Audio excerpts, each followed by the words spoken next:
Rome and Byzantium were the primary centers of Christianity in the first millennium.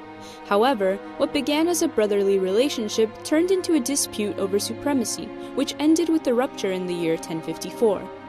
La Europa occidental, mirada. Western Europe, from Byzantium's perspective, was a chaotic world. The city of Rome had less than 20,000 inhabitants. Byzantium, in turn, was the cradle of culture. Historians say that in the Byzantine Empire, people would go to bakeries and discuss theology. The split was a result not of differing doctrines nor heresy. It was rather a consequence of cultural incompatibility between the two. The tipping point was the question of control. These were the years of the evangelization of the Bulgarians, and there were disputes between East and West about which jurisdiction newly converted Christians belonged to. To resolve the dispute, a rather undiplomatic person was sent from Rome. He failed to come to an agreement with the Patriarch of Byzantium, so he excommunicated him. So the Patriarch of Constantinople convoked his synod and in turn excommunicated the Bishop of Rome.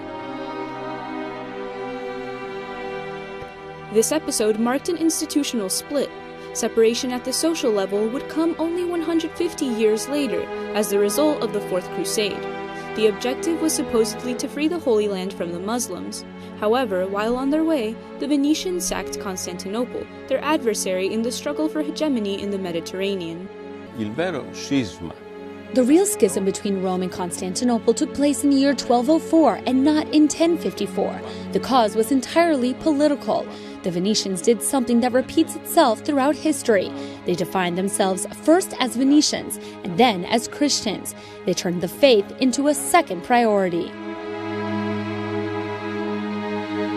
Although the split was not due to doctrinal reasons, it did reinforce differences of opinion regarding the role of the successor of St. Peter in relation to the rest of the bishops. In the West, up until the Second Vatican Council, this role took on the status of a monarch. In the East, the Church was more collegial, despite being tied to civil authorities. Now we're taking another important step because we've realized we begin to understand more profoundly the synodal structure of the Church. In the East, this structure had been the reality for many centuries. What's the role of the bishop in Rome? The Orthodox world invokes the concept of synodality. Pope Francis says we must rediscover this idea because it's the essence of the Church. In fact, Nikos Zoitis remembers that Pope Francis, when he was elected, introduced himself first as Bishop of Rome, then as Pope. Voi sapete che il dovere del conclave era di dare un vescovo a Roma. This gesture meant a lot to the Orthodox Church, so much so that the Ecumenical Patriarch of Constantinople decided to participate in the inaugural Mass of his pontificate. None of his predecessors since the split in 1054 had done so. Pope Francis and the Ecumenical Patriarch have met on numerous occasions.